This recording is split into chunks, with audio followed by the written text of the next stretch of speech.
سفيان،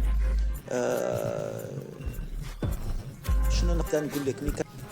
الناخب الوطني وليد الركراكي بعد إعلانه عن لائحة المنتخب الوطني والتي تضم وجوه جديدة وغياب أخرى، وأبرز الغيابات عبد الصمد صابيري وسليم أملاح، وأخيرا المظلوم سفيان رحيمي لاعب العين الأماراتي ودائما أساسي في تشكيلة فريقه ويقدم أداء رائع. فما السبب وراء عدم استدعاء سفيان رحيمي؟ فرغم معرفة الركراكي بمؤهلاته إلا أنه لا يقوم باستدعائه. وقال الناخب الوطني أن سفيان رحيمي لاعب كبير، وأنا معجب بإمكانياته منذ أن كان في صفوف الرجاء، بل سأقول أنه كان يحمل الرجاء في أكتافه.